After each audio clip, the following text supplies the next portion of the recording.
una vez adquirido como ese saber desde el arte, dice aquella frase que ha sido tan repetida de abandono la obra de arte y me paso a la ciudad. A partir de ese momento, bueno, realiza o interviene en una serie de proyectos arquitectónicos, urbanísticos, con ese objetivo, ¿no? Claramente de incidir en aquel lugar donde la convivencia se construye, ¿no? Y este proyecto del Monumento al Foguerer responde claramente a esa voluntad. Responde de la manera en que, bueno, Oteiza desde el primer momento, en las primeras cartas, deja muy claro que la escultura debe ser toda la plaza, ¿no? Y que el monumento, como dice, el monumento es toda la plaza y la plaza es todo el monumento, ¿no? De alguna manera este proyecto representa la puesta en marcha de este ideario, y lo que está diciendo es que los límites de lo escultórico, de lo espacial, superan claramente el objeto, ¿no? Y que se proyecta, como digo, la ciudad como espacio de convivencia y de construcción de la comunidad. Y en ese sentido el arte cumple esa función para Oteiza tan importante de vertebración del espacio de lo común. Un elemento fundamental con el que Oteiza da cuenta de esa manera de abordar su trabajo en la ciudad o de proyectar el arte sobre la ciudad tiene que ver también con la idea de lo colectivo, ¿no? que también en Alicante se da de un modo paradigmático, ¿no? Oteiza trabaja con un grupo de arquitectos, que algunos de ellos tenemos la suerte de que estén aquí presentes, crítico de arte, algún artista, y de alguna manera establece una dinámica de trabajo en común con el que aborda el proyecto.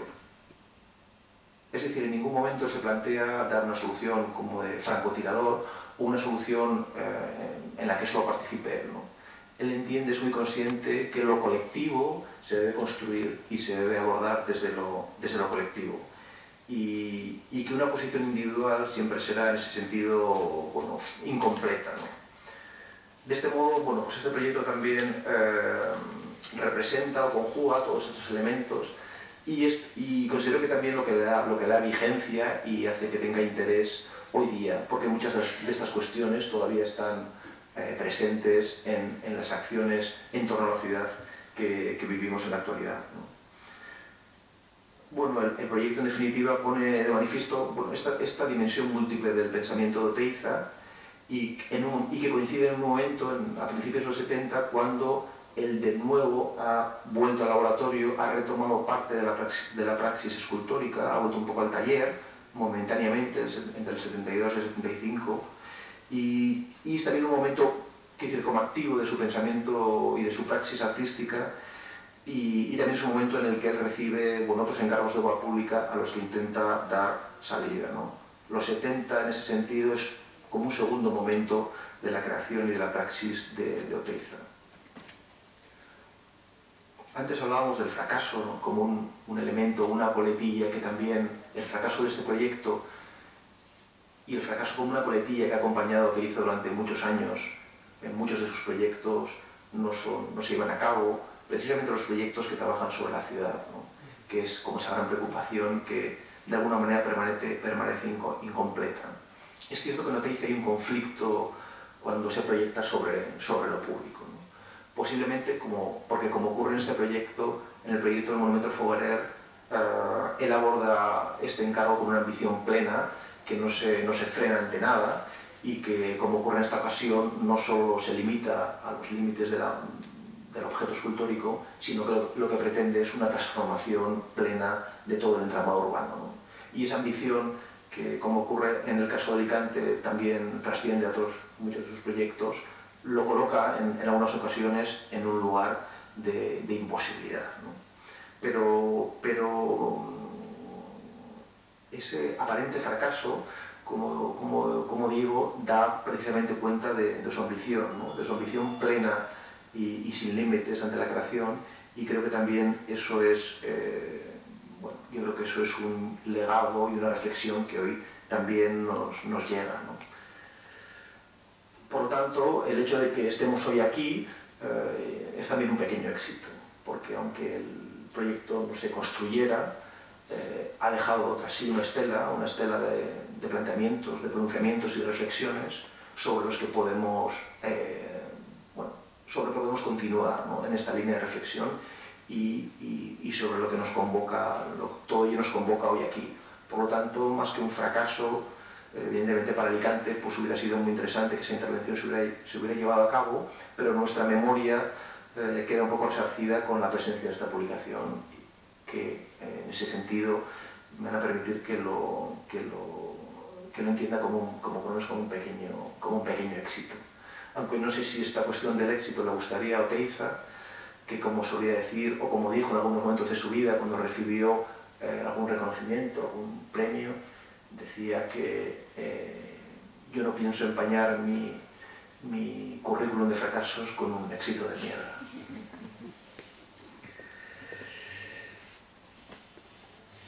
Sin más, bueno, yo creo que luego tendremos tiempo de abordar algunos aspectos y creo que también es muy interesante contar con la presencia de dos arquitectos que trabajaron mano a mano con Oteiza, que era una persona volcánica y que supongo será toda una experiencia. Así que nada más por mi parte, muchas gracias. Bueno, tomo la palabra yo, porque quizá lo más interesante será escuchar después a Alfonso y a Vicente, que nos pueden hablar directamente de las vivencias tan interesantes que tendrían en esa ocasión. Yo voy a intentar un poco contextualizar todo este proceso para poder entender o aproximarnos un poco más a qué es lo que pretendía Oteiza y qué es lo que ofrecía a la ciudad de Alicante. Quizá el resultado sea debido a un desencuentro entre lo que el ayuntamiento o la ciudad a través del ayuntamiento le pedía y lo que él nos ofrecía.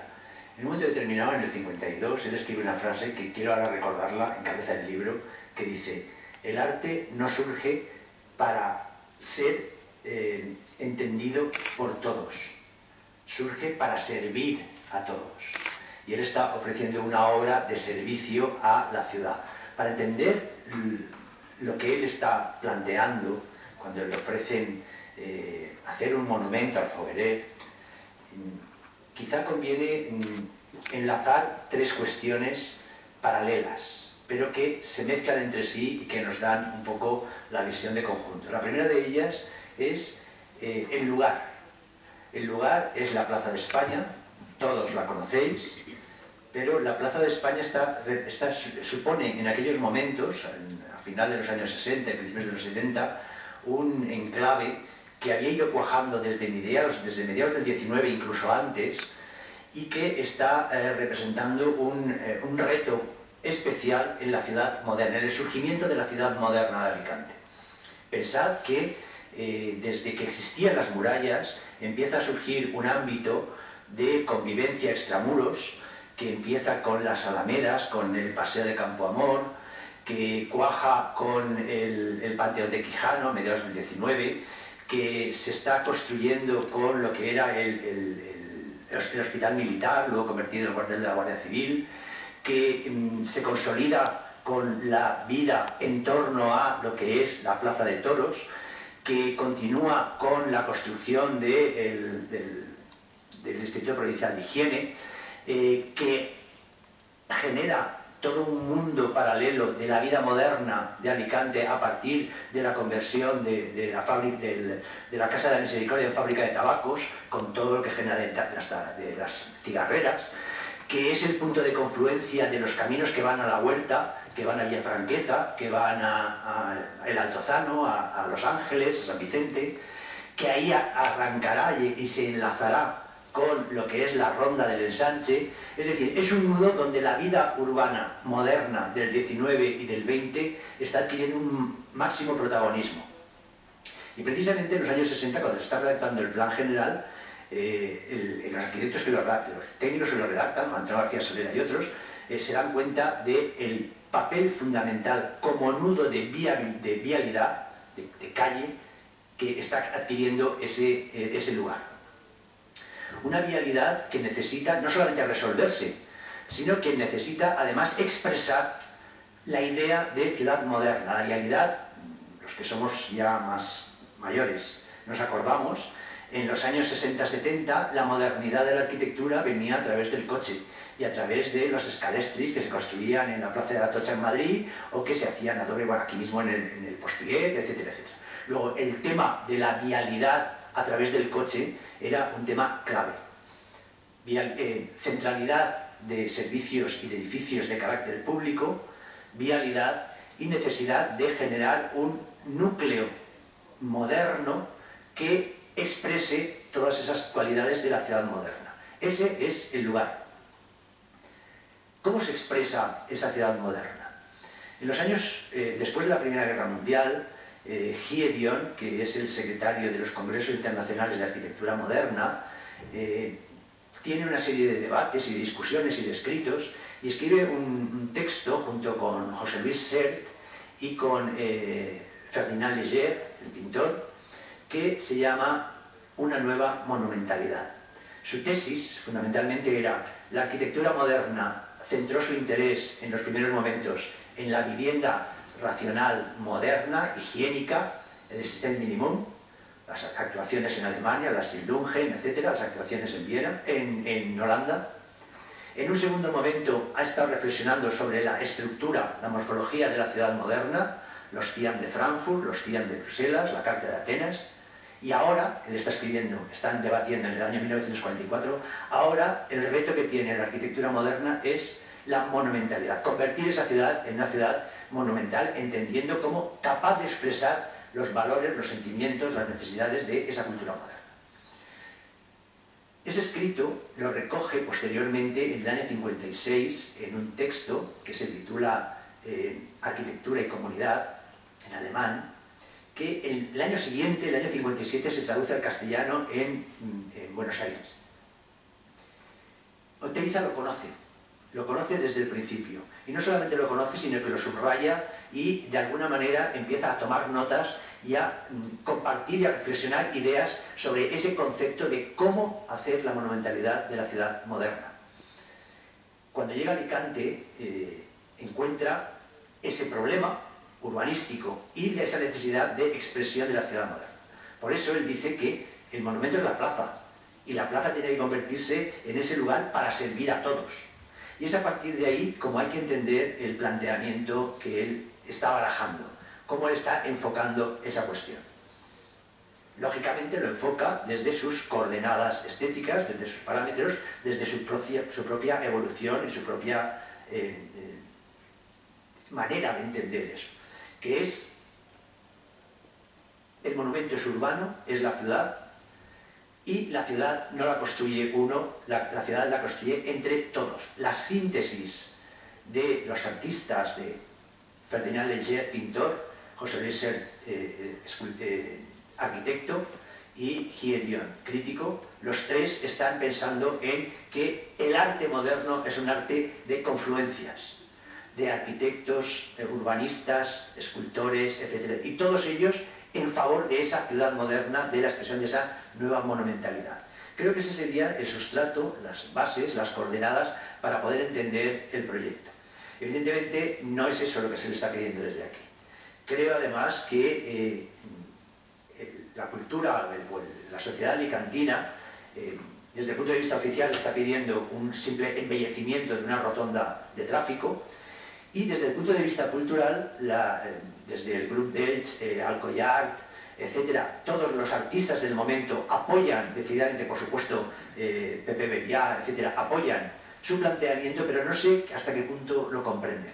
Quizá el que realmente comprendió la magnitud de su propuesta, y por eso le escribe esa carta tan bonita que nos ha leído antes Rosa, fue Eusebio Sempere.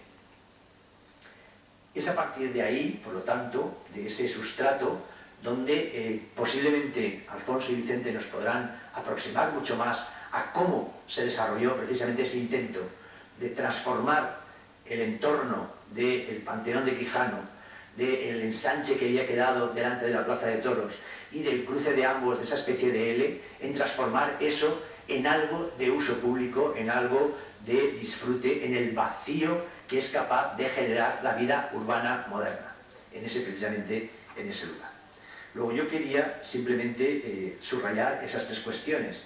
El problema urbano concreto de Alicante, de la Plaza de España, que sigue sin resolver, que desde entonces lo único que se ha hecho ha sido añadirle cosas, pero creo que realmente no está pensado globalmente. Esa sería una cuestión. Otra, la idea de la modernidad, de qué es el monumento moderno. Y, en tercer lugar, el trabajo mismo del propio Oteiza. Y creo que de esto nos puede hablar mucho más Martín.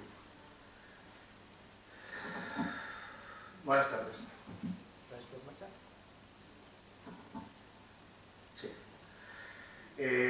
Sí, uno de los enigmas mayores de Oteiza con respecto al monumento al Fauverer es la falta de imágenes que nos aclaren qué quería hacer con esa actitud. Leo aquí unos párrafos en un informe que él se muestra reacio a hacer, pero que termina haciéndolo por exigencias del ayuntamiento. Dice: estimo que la escultura debe profundizar en las raíces tradicionales, incluso místico-simbólicas del Fauverer, que deben proyectarse en el cálculo de su entorno visual, con la totalidad de la Plaza de España. La escultura activa es toda la plaza, el monumento es con toda la plaza. La estructura de relaciones abierta y practicable, espiritualmente coherente, simbólica, urbanística, cívica, funcional. Al hablar de la plaza, dice: frente al tipo de plaza cerrada y ocupada que se repite en Alicante, en todos los casos con un atrasado criterio simplista de escultor y de jardinero, esta Plaza de España debe haberse desocupada y receptiva. Es decir, está hablando no solamente de un elemento escultórico, sino, como decía antes Juan, de hacer de la Plaza de España un elemento escultórico en sí. Esto debió ser un tema ya de debate fuerte para él, sus colaboradores y el ayuntamiento sobre todo, que tenía que entender y pagar aquellas obras. La escultura, cuando él se refiere a la escultura, dice: hablando de la plaza, nos hemos estado refiriendo a la escultura. Él nunca separa plaza y escultura. Para él es lo mismo. Por eso es difícil decir qué elementos escultóricos al sentido tradicional él quería plantear. No nos deja huellas. Las huellas que dejan es unos bocetos de Vido Enríquez de Obregat, que, como saben, era... Este es el boceto que encontramos en los archivos de Ernesto Contreras, que es una interpretación que él hace de las ideas de Oteiza, y plantea, por un lado, el Panteón de Quijano lo abre, como era la idea principal de Oteiza, y aquí pues plantea un elemento escultórico, con una distribución en base a lo que él plantea en ese documento. Es una interpretación que viene a ser, luego Alfonso Navarro también hace al final una interpretación más arquitectónica, más urbanística que este simple boceto. Por tanto, no sabemos con exactitud, esa interrogante va a quedar para siempre, qué es lo que quería plantear Oteiza. Hay una serie de obras que le hace referencia, porque cuando le escriben desde el ayuntamiento para que mande algo visible, que algo que se pueda enseñar a la gente. Entonces él hace referencia a algunas publicaciones que son esta obra de la Tierra y la Luna. Para él podía significar un posible elemento monumental, pero no llega a decir que fuera ese en concreto, hace una referencia. Este también lo plantea. Tenemos en cuenta que las fechas son 1950 y 1953, que él todavía está practicando la escultura, pero son los límites temporales que casi ya él va a abandonar la práctica escultórica.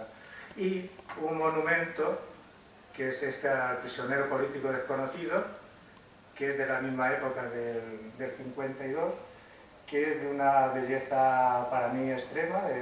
Imaginemos esto en la Plaza de España en solitario, sin árboles y sin ninguna... Pues parece ya, esta es una maqueta, una gran monumentalidad, y estas son las referencias que él realiza con respecto a lo que podía ser la obra, pero nunca termina de matizar ni de concretar cuál es esa obra. Es decir, no realiza maquetas, creo que trabaja con una serie que luego nos contará de citas y de elementos para ver cómo funcionan esos elementos en la plaza, las sombras, pero no termina de definir una maqueta que podamos presentar como lo que Oteiza planteaba para esa plaza. Supongo que lo que hemos comentado esta mañana, porque sus experiencias con este tema de concurso o con encargos directos, es que la mayoría no salen. Aunque son aprobados, no sale. Él no quiere trabajar, le da mucha pereza tener que trabajar para luego nada. Entonces intenta ir pasando, digamos, la burocracia en función de escritos, en función de referencias, pero no en función de plantear lo que él quería hacer en la plaza. Luego veremos con Alfonso y con Vicente pues cuál es un poco la historia interna de esos días de Oteiza en Alicante, que deben ser muy interesantes. Paso la palabra, no sé si Alfonso... Vicente, que es el mayor. Yo soy mayor. A ver, sí, ya está. Efectivamente, yo tenía 32 años y Jorge Oteiza tenía 64. Y entonces Jorge vino, estaba Iciar, no tenemos que dejarla de lado porque era un apoyo emocional importante, esa especie de normalidad de la vida, que es algo que siempre se nos pierde. Esa especie de amabilidad extrema con nosotros y esa especie de radicalismo con los que detestaba. Jorge eras. No había tintas medias. O sea que yo creo que una de las cosas que además nos encantaba, porque hablábamos muchísimo, es normal, a él le encantaba ver que realmente podía hablar sobre cuestiones que le interesaban mucho, que veía que la gente joven, porque entonces para él yo era joven, claro, me interesaba. Por ejemplo, estamos hablando fundamentalmente sobre cuestiones relativas a lo que eran los monumentos solares, es decir, el ritual solar, el ritual del fuego y el ritual de la pólvora. Es decir, esas dos cuestiones que llevan los pueblos entrelazados y que pasan de generación en generación, y muchas veces no soy muy consciente de él, pero que está ahí detrás. Y a él le interesaba fundamentalmente esa base. Hablábamos mucho sobre un problema que es precisamente el confinar a través no solo de lo icos, no solo del lugar, sino a través de lo que es el recinto, esta plaza. Y él estaba muy realmente comprometido con cuestiones que le interesaba desarrollar. Y digo, ¿por qué? Pues por las conversaciones que teníamos sobre los materiales de aquí. Hablábamos mucho que esto era una zona realmente de calizas y que había otro tipo de rocas como eran precisamente el gneiss, que estaba en Cabezagordo, pero que había poca cantidad de granito. Aquí eso no era lo nuestro. Y entonces él le interesaba muchísimo realmente esa especie de conformación de la plaza, y no tanto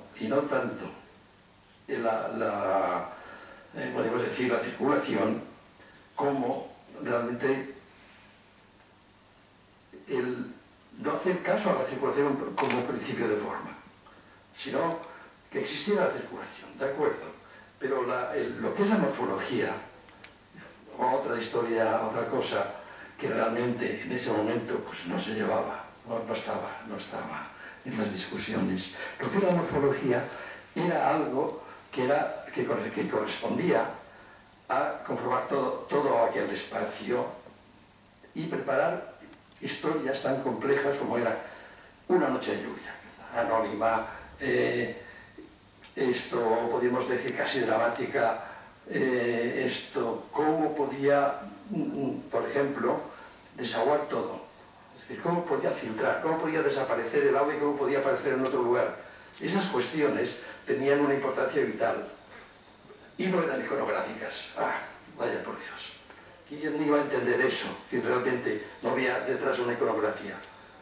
Lo que había realmente era mucho más. Es decir, estaba todo la atmósfera de la plaza.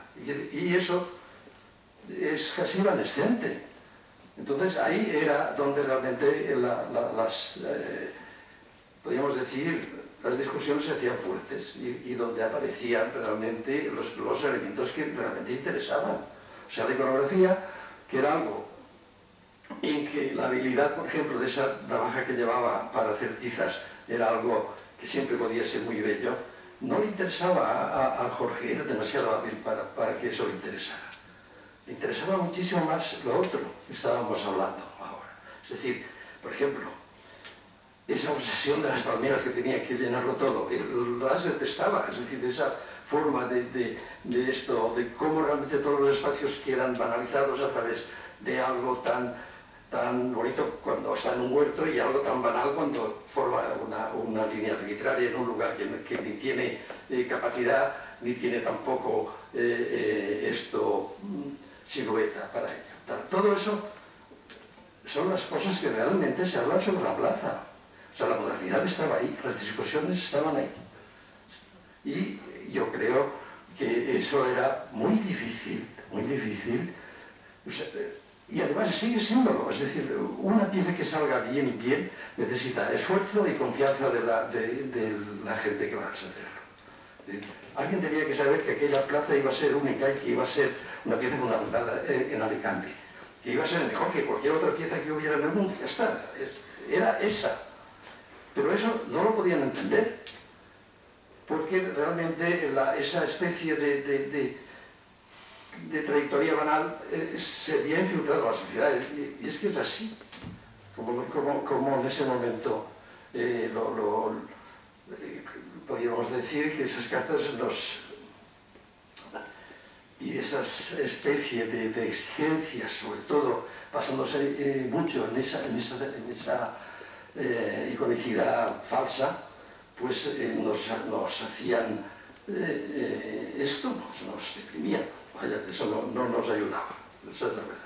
Pero bueno, el resto estaba clarísimo. Es decir, esa cuestión era una cuestión donde sí que tenía, y ahora esto después, cuando Juan me hablaba de eso y me hacía recordar todas aquellas historias, entonces pensaba yo, claro, ese momento en el que Oteiza tenía tantísimo interés en eso, en conocer este lugar de canteros, entrecomillado, que es la provincia de Alicante, ¿qué material tenía? ¿Qué materiales tenía para él poder pensar sobre ello?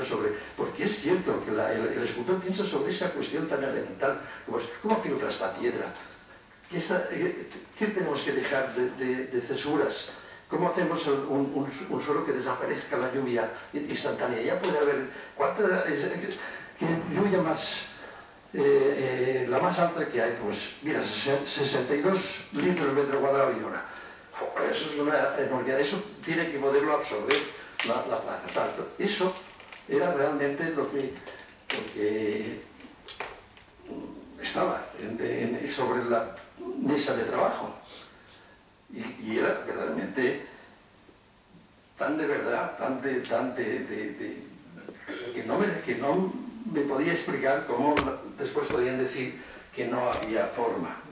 No había forma en algo que era una especie de propuesta morfológica total. Y ahí estamos. No tenemos eso y tampoco se puede comprobar ahora, pero ese era el gran regalo y el gran reto para una ciudad. Es decir, yo creo que y esas cuestiones siguen siendo las cuestiones fundamentales cuando después nosotros hemos podido explicar cosas y hemos podido de alguna manera centrar también discusiones sobre algo que sí que sabemos que es el sentido de la propia historia, es decir, que va de ahí y que todo lo otro va a quedar lateral. Bueno, hablar tú. Bueno, si me deja. Claro, sí, no. No, pero vamos. No, pero no haremos un debate aquí. Será así. Bueno, yo después de todo el planteamiento filosófico sobre el Ceuta, ya tengo muy poco que añadir. Yo solamente os voy a añadir cosas domésticas. Y digo domésticas porque tuve la suerte de convivir, vino a mi casa a vivir Jorge con su mujer, y yo les dejé un torreón que tengo aquí en la derecha, y ahí es donde trabajaba, donde nos reuníamos y donde vivieron durante una temporada con un coche en el que íbamos a visitar las canteras, pues que no sé si sabéis o no, vamos a Novelda a ver esas calizas que bullían y él vibraba viendo aquella maravillosa escultura como hay en Novelda o en es uno de los frentes abiertos más grandes de Europa, casi 3 kilómetros de caliza. Entonces emocionado. Al mismo tiempo también fuimos a ver las viñas. Os voy a contar cosas domésticas y luego cuento el proyecto. Las viñas porque me interesaba, porque Jorge Oteiza era un gran bebedor, un gran comedor, porque cuando una vez, no sé por qué, alguien nos invitó y apareció caviar, él lo cogía con la mano, con el puño, y decía, perdigonada vital. Y se lo tiraba. Esa era la gran perdigonada vital. Vale. Entonces, y allí pues trabajaban con su mujer, estaban los dos, íbamos, y todos los días me acompañaba a ver la obra de una que yo estaba haciendo en ese momento, que era la Casa del Mar, porque a él le interesó como escultura. Dice, esto es una escultura, y se venía conmigo prácticamente todos los días, y vamos, yo sí que era jovencísimo, más joven que este, tenía 25 años por ahí, o sea que no sabía nada de nada, pero estaba tan emocionado que la verdad es que quiero hacer una mención especial a Pepe Bebia, que fue el que verdaderamente impulsó la posibilidad de que viniera Jorge Oteiza a Alicante. Nadie le conocía y por supuesto en el ayuntamiento nadie. Él entonces era concejal de Cultura y gracias a él pues vino Jorge Oteiza a Alicante, ¿no? Cosa insospechada, pero vamos, y vino. Vino y ya digo, convivimos durante mucho tiempo y efectivamente el planteamiento del monumento, que por supuesto ya lo ha contado Vicente, ya lo habéis contado, hablamos mucho del fuego, el fuego evidentemente, el sol, el medio en que se desarrollaba todo esto, evidentemente era la plaza, ¿no? Entonces, en la plaza y el espacio urbano, en fin, ya no lo voy a repetir porque lo habéis contado todo muy bien, mejor que yo. Pero os cuento cosas, digamos, domésticas de la elaboración de ese proyecto, de las relaciones con el ayuntamiento, de las conversaciones, y yo tuve la suerte de acompañarle a casi todos los sitios, ¿no? Entonces, pues estuvimos diseñando la posibilidad de remodelar el tráfico, de hacer una penetración de túnel para que el Panteón de Gijano se abriese completamente a la plaza y se comunicase, como en estos, creo que están por ahí unos bocetos que más o menos estuvimos haciendo. Y entonces, bueno, pues ya todo lo que os han contado, pues es lo que verdaderamente tratábamos de plasmar. Esto en definitiva no es más que una carta que después del lamentable suceso que tuvimos en el ayuntamiento, porque una vez, bueno, él, a pesar de eso, siempre trabajaba con tizas, él iba con su cuchilla, yo me dijo, cómprame una esto de tizas, y le llevé 2 o 3 paquetes, y allí estaba, y desafortunadamente se han perdido, porque estaban por allí, y no sé cómo han desaparecido, pero sí él hizo unas propuestas de hendiduras en las tizas, y tenía figuritas por allí, en que él estuvo trabajando físicamente en el monumento. Estuvo físicamente trabajando en el monumento, incluso llegamos a una valoración de lo que costaba en ese momento hacer toda la propuesta esa, eran 3 millones de pesetas. Entonces fuimos al ayuntamiento, ya con la propuesta definitiva para cerrar el tema, y digo fuimos porque yo le acompañé, yo como un chavalito ahí iba con él, ¿no? Y por supuesto aprendí muchas cosas, luego, eso no lo voy a contar, pero en la Casa del Mar aprendí muchísimo sobre la manera de tratar el espacio, la manera de quererlo, la manera de reconstruirlo, en fin, fantástico, y salió lo que está, bueno, esto porque es una obra importante. Y entonces llegamos allí, lo recuerdo perfectamente, al despacho del alcalde, en que estaban unos señores gordos, uno de ellos era el oficial mayor y otro era el secretario y otro era el interventor. Entonces costaba 3 millones de pesetas. Porque, bueno, no, pues no tenemos 3 millones de pesetas. Entonces le propusieron, dijeron, bueno, pues mire, vaya usted pagándolo y le, o sea, lo encarga y nosotros le iremos pagando cada mes una cantidad pequeña y tal, y no sé qué le decía el interventor. Y entonces le dijo, pues iros a tomar por culo. Y nos fuimos. Ese fue el final de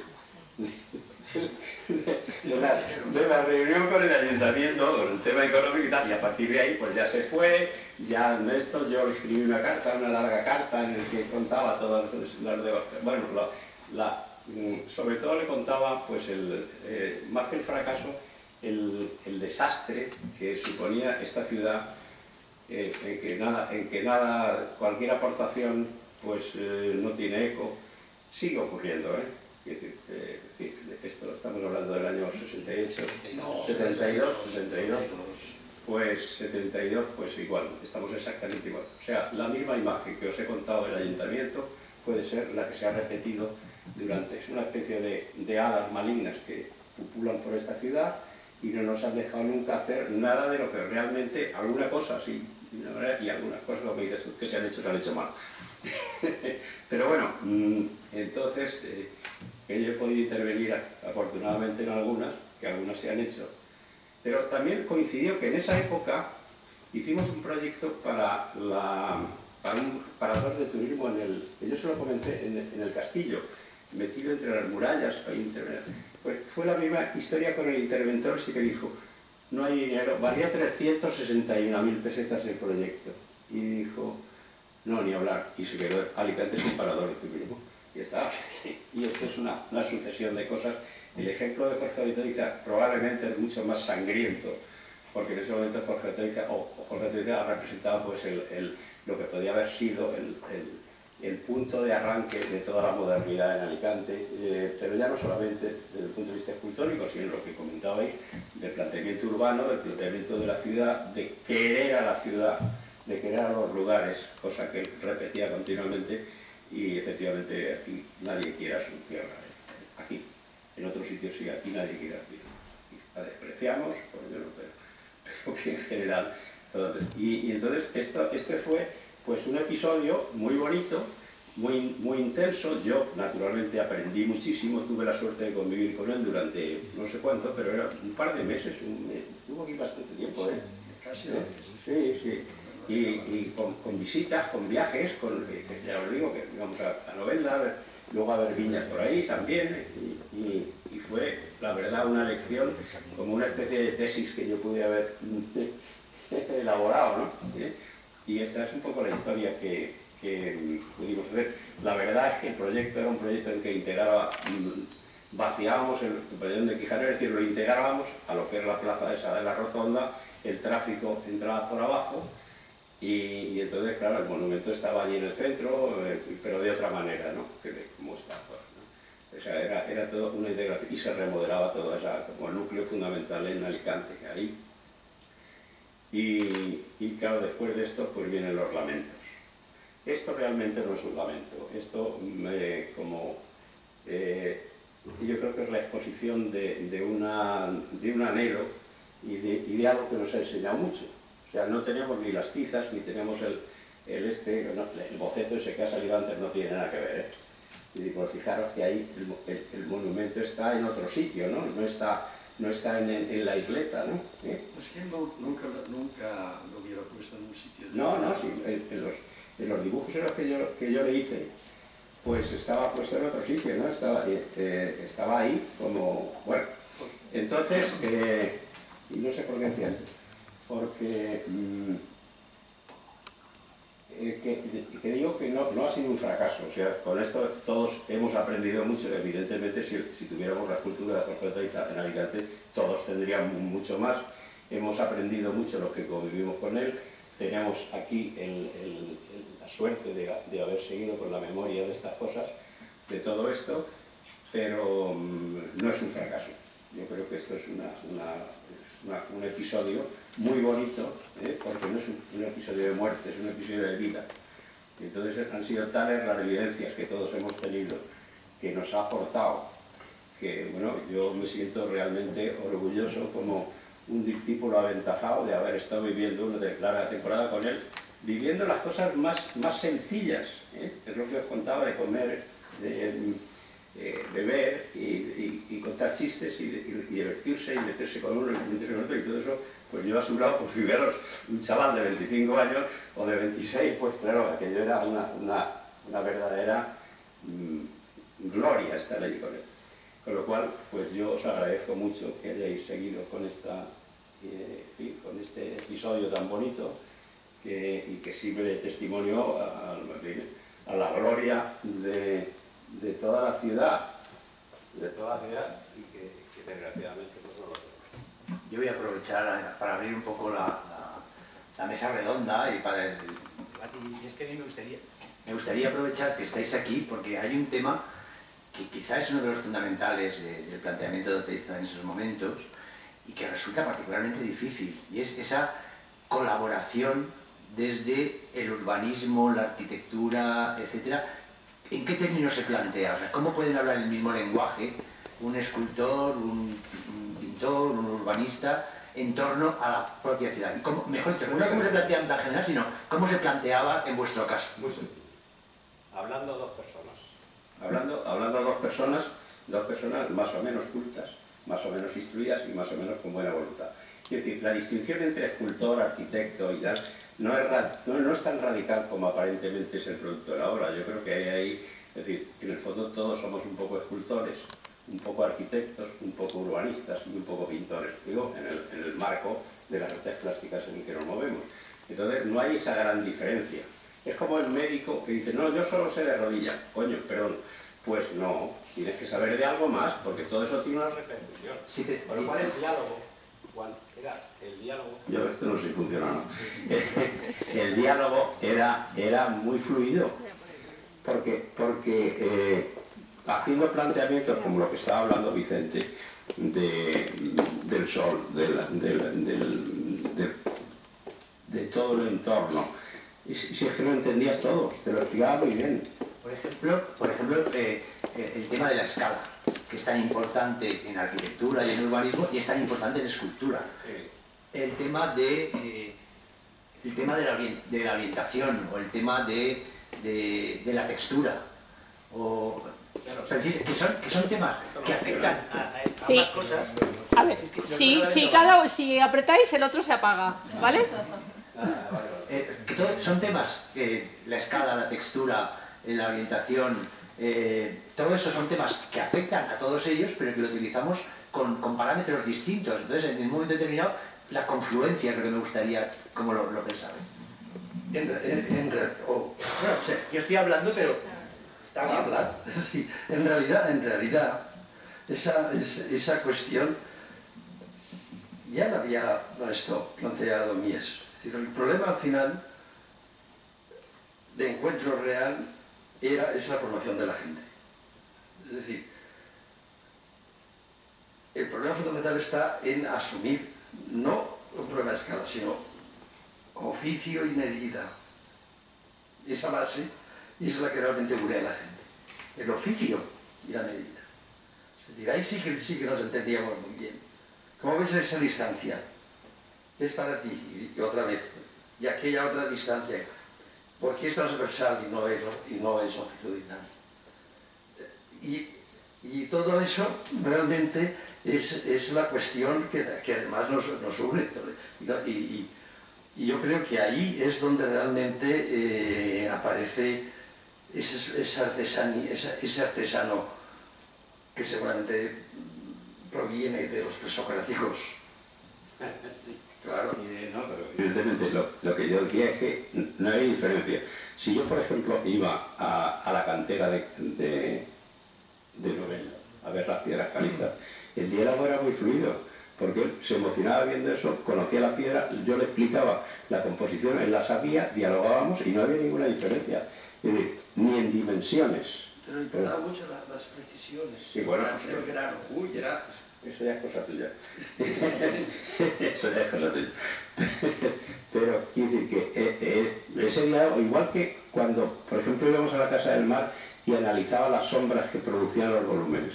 Es decir, eso pues es una plástica, es pintura, te identificaba, y entonces eso me lo decía, dice, fíjate cómo esto se monta sobre esto, esta sombra que proyecta esto, algo ya era emocionante. Y yo lo entendía, no sé si... Y además hay una cosa importante en todo estos diálogos, como decías tú, de escultores y tal, que es hay que saber escuchar. Saber escuchar, es que tenemos que saber escuchar y no querer decir todo lo que sabemos. Sabemos algo, pero podemos aprender mucho más, y este es el caso que ocurría aquí con Jorge Oteiza. O sea, estábamos escuchándole, y él decía cosas y nosotros las captábamos, con más o menos inteligencia, y las captábamos, y el producto hubiera sido hermosísimo, seguramente. Pero, ¿por qué él no hace un planteamiento, una vez que plantea el tema en los términos que Juan hablaba, sobre las teorías de la ocupación del espacio, ¿por qué él no deja constancia de lo que realmente quiere hacer?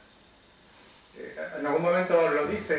Bueno, vamos a ver. Sí, es difícil eso, dejar constancia de eso es muy difícil, porque a la hora de la verdad el intento de formular algo que todavía está en proceso hace que ese proceso se pueda...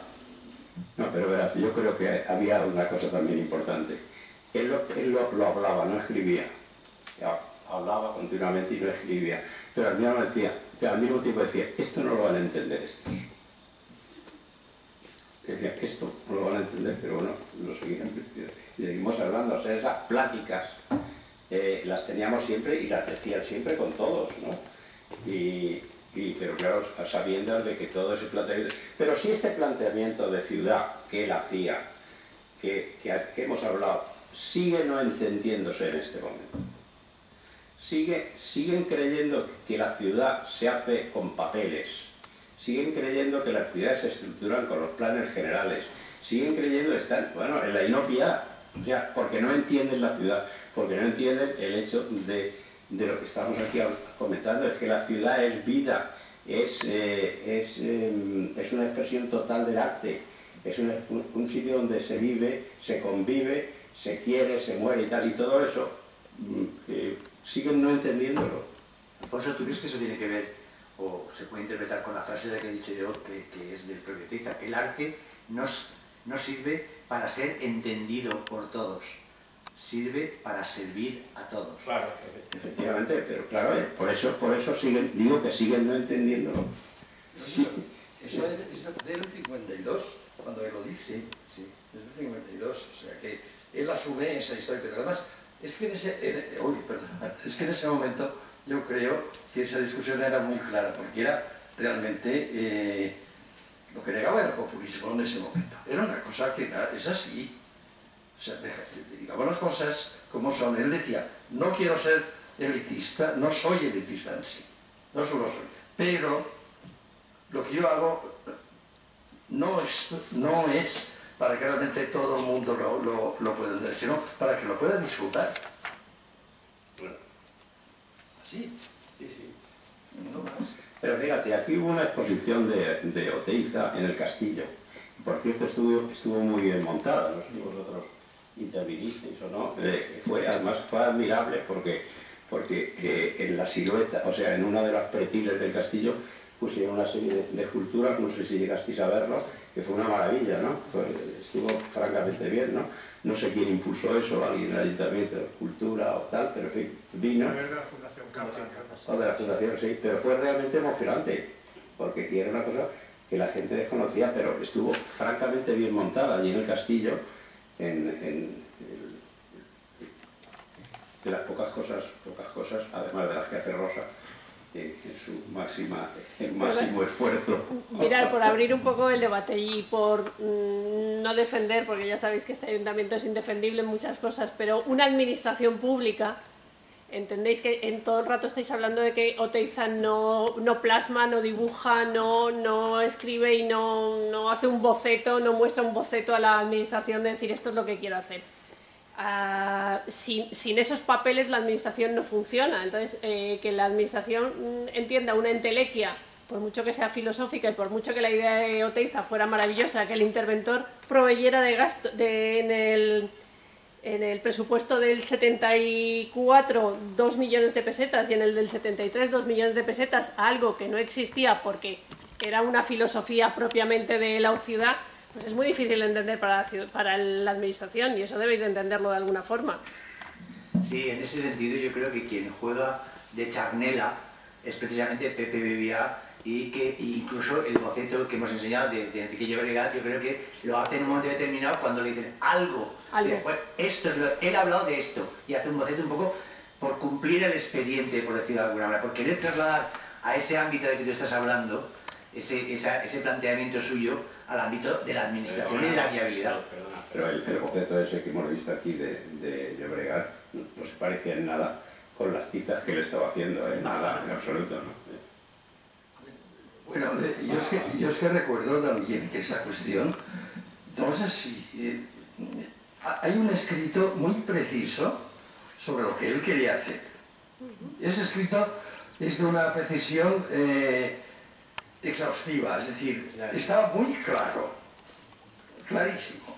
O sea, no, lo que pasa es que él, ese escrito, lo que necesitaba era el paso, es decir, la confianza. Era el anejo 4, Sí. yo he leído algunos párrafos.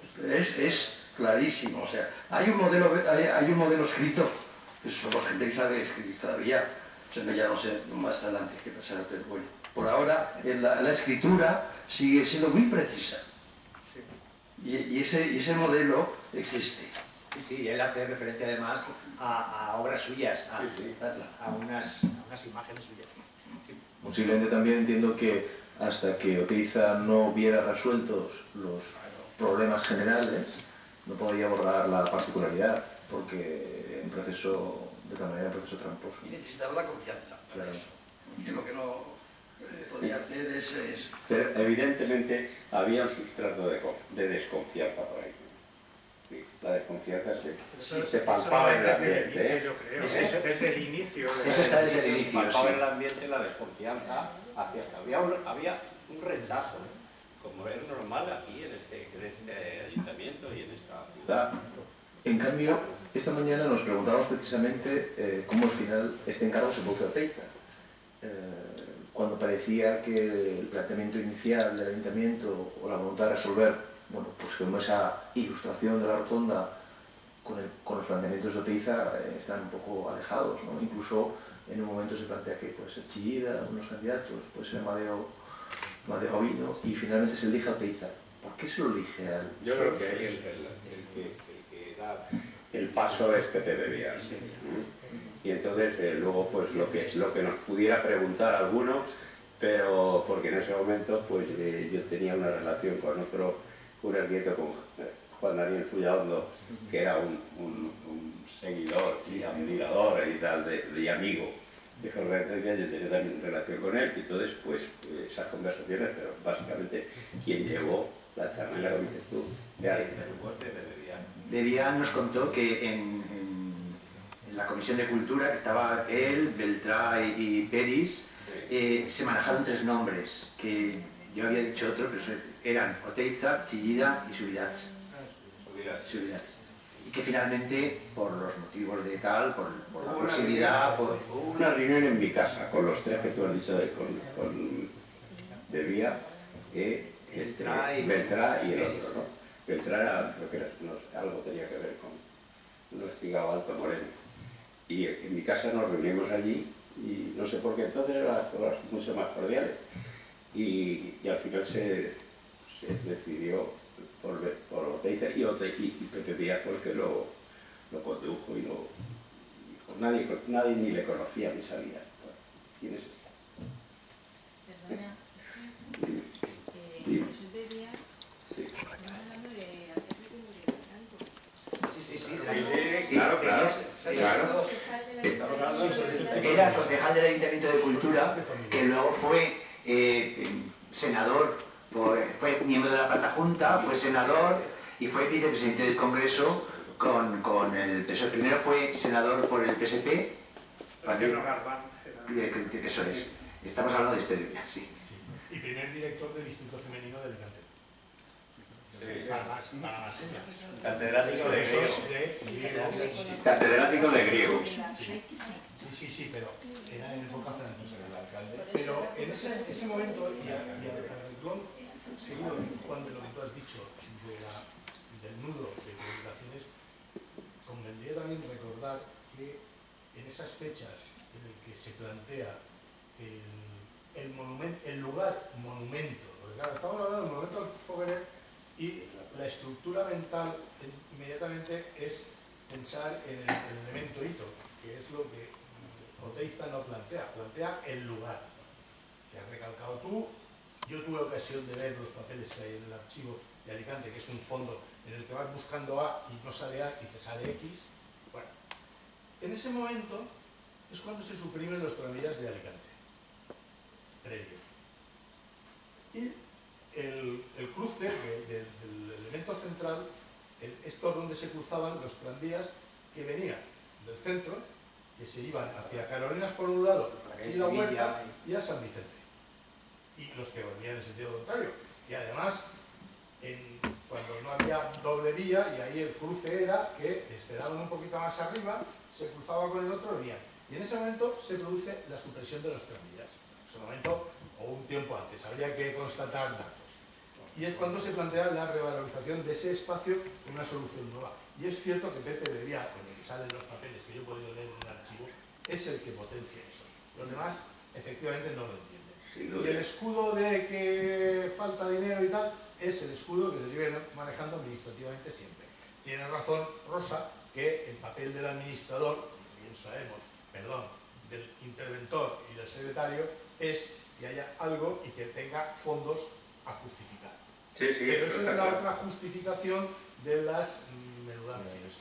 Importante para la administración, pero en el fondo la sociedad de aquí no lo entendía. Como Alfonso tú has dicho, y como lo has dicho muchas veces cuando hemos hablado, que seguimos sin ir adelante porque no entendemos lo que viene por delante. ¿O no lo queremos entender? Sí, bueno, no, yo ya creo que no se entiende. Hay además un proyecto que yo lo incluyo en el librito, que me parece interesante porque coincide con la fecha un poco antes, del 69, que es de Juan Antonio, cuando plantea ahí el centro cultural con una torre, el concepto de torre como hito de crear espacio urbano moderno, etc., pero que en la maqueta incluye la eliminación del tráfico y la unificación con una gran plaza. Evidentemente el proyecto no era de la plaza, pero él incluye en la maqueta esa idea de plaza con el tráfico subterráneo, etc. O sea que de alguna forma estaba flotando también ahí, porque yo creo que era una solución como obvia en las coordenadas urbanísticas y culturales del momento.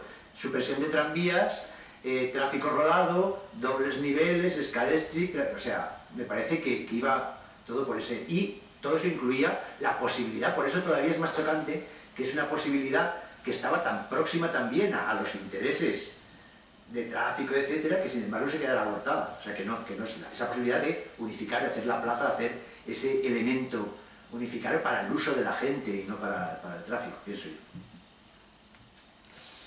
Más cuestiones, más ideas, más reflexiones. Además, es que en sí una plaza solar, o una plaza vinculada al ritual solar, la gente tendría que haberlo entendido. O sea, porque lo que tiene fundamentalmente es una especie de aspiración de tiempo largo. Es decir, muy vinculada a la ciudad, porque solo la ciudad puede asegurar eso. O sea, yo creo que es una especie como... No quiero decir que sea un determinismo, pero que algo aparece de negativo en una sociedad cuando ve cosas que realmente no entiende directamente, no entiende a través de, podríamos decir, los mecanismos iconográficos que está acostumbrada. O sea, yo creo que en la costumbre está parte también del error. O sea, no puedes realmente proponer algo que no existe, y algo que existe ya a Jorge le producía malestar. Así.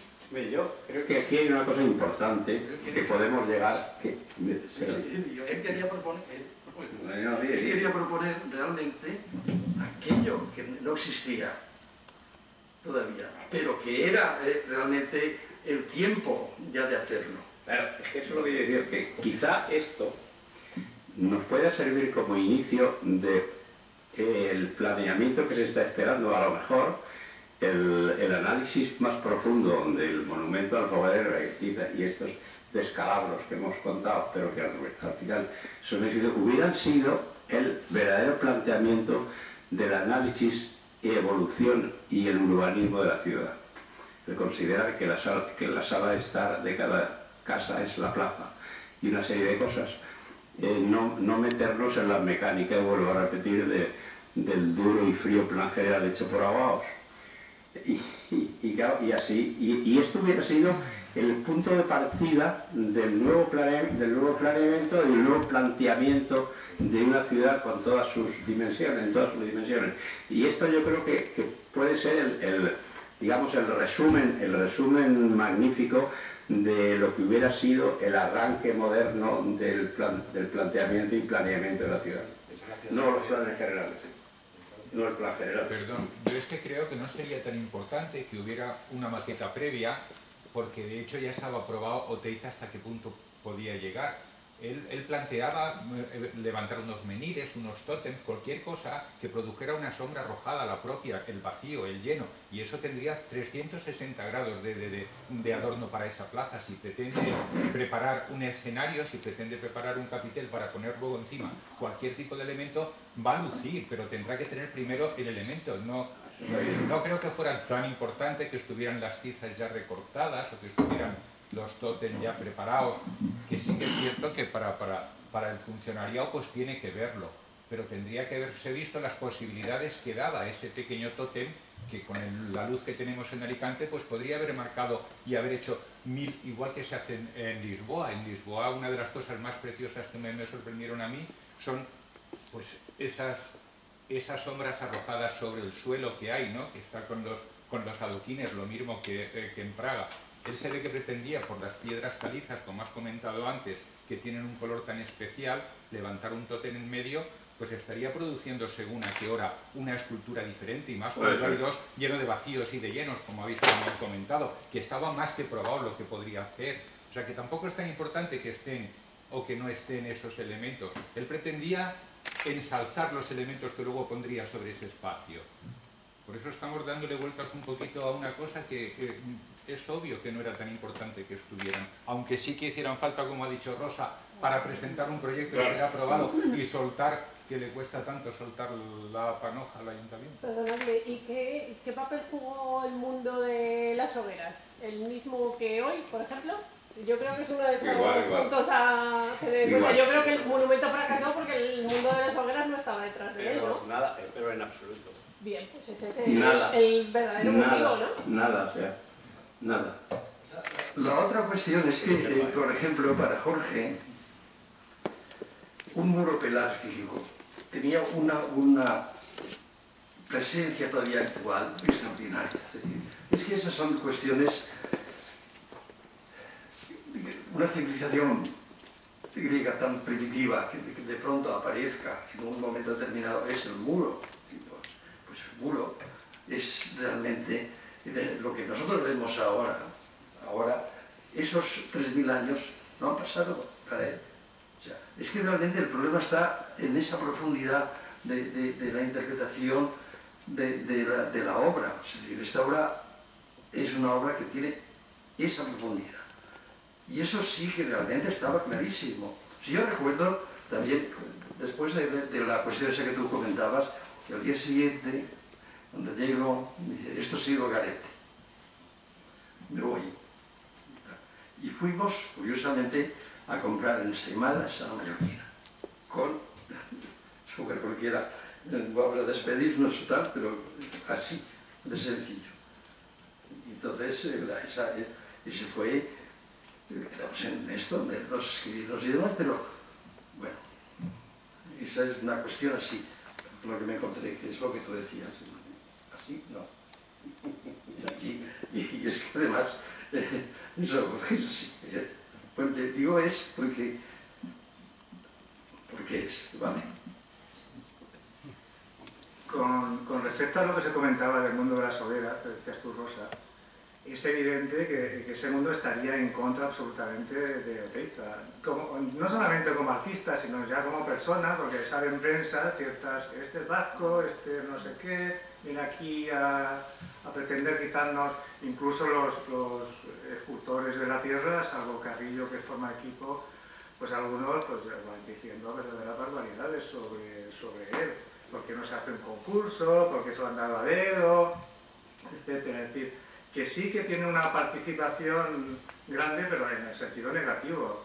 No participa... Pero por eso he dicho que siempre había un rechazo general del ambiente. El ambiente no era... Y eso nadie lo detectaba. Sí, pero también paralelamente hay una salida en defensa de Oteiza desde Alcollar al Grup d'Ells, a Goyo, a Llobregat, por supuesto, como presidente de la Comisión Provincial del Urbanismo. Es decir, desde el bando de la cultura artística sale en tropel en defensa de eso, precisamente, y la Carta de Sempere es clarísima. Pero todos sabemos que la cultura ni se valora, ni sirve para nada, digo entre comillas, ni nos hace ningún caso, ni se respeta, ni nada, por lo tanto, no es ninguna sorpresa. No es ninguna sorpresa, porque todos ese corro alrededor de apoyo, muy bien, pero no es trascendente, o sea, desgraciadamente, pero bueno. Para este acto en concreto, enlazando con lo que estaba diciendo Juan, de que sí que había un sector de gente del mundo de la cultura que apoyaba esa iniciativa de que Oteiza estuviese en Alicante y que pudiese abordar un proyecto para esta ciudad, tanto el Grupo Alcollas como en la Asociación de Artistas,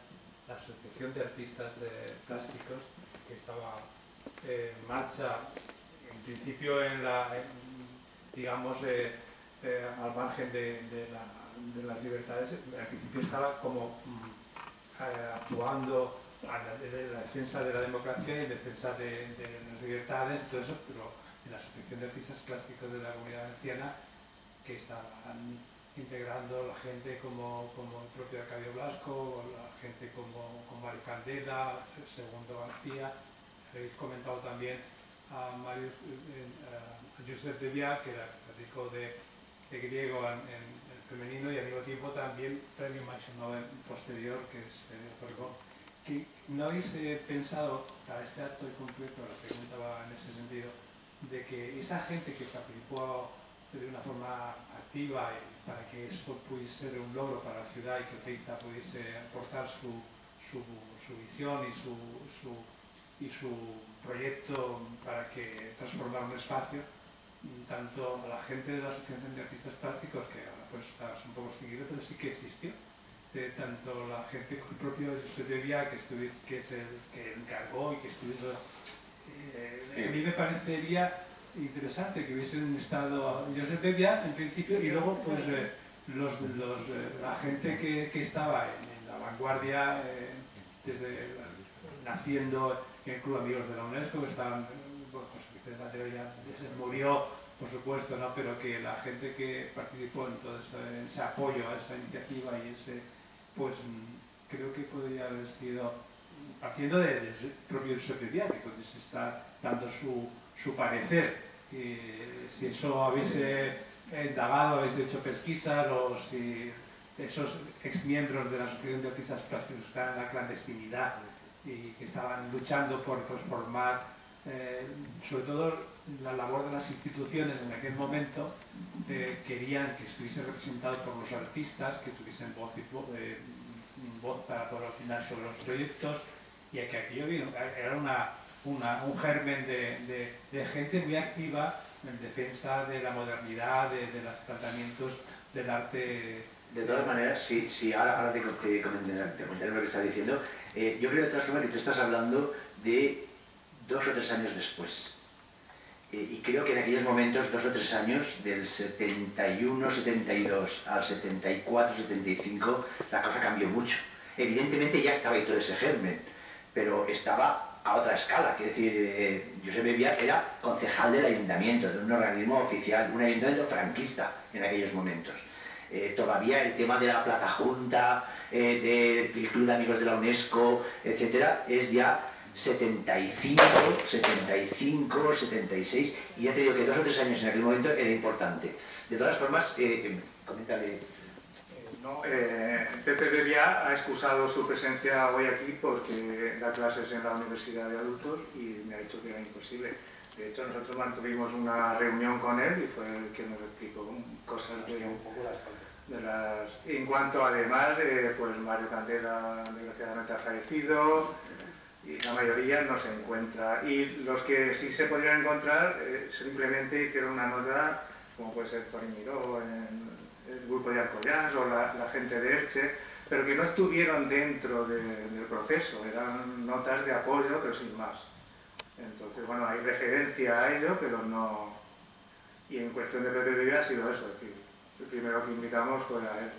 Perfecto, no simplemente era porque era uno de los personajes que participó desde el principio en el cargo y como todos le reconocemos, pues, ha sido una persona muy vinculada a la cultura y a la vanguardia y a la gente apoyando iniciativas para la modernidad de esta ciudad, ¿no? Igual que la gente que tú has mencionado, Mario Candela, que ya no está entre nosotros, pero segundo García, que también está lamentablemente, pero Cacayo Blanco, Carrillo Contreras tampoco, desgraciadamente. Contreras, que claro, también...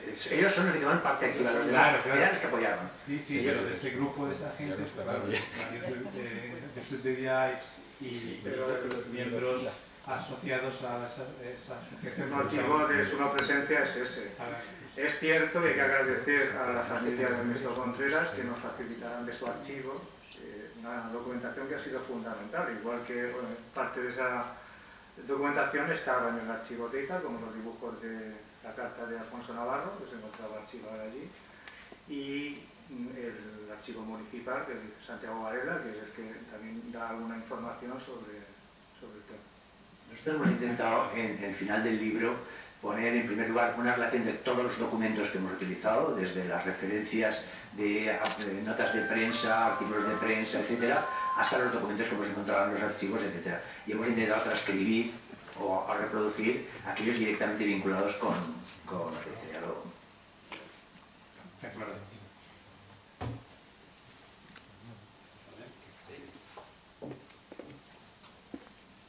Juan Pablo, ¿tú quieres decir algo? Pues cierra. Pues nada, muchas gracias a todos por acompañarnos hoy y hasta pronto. Gracias.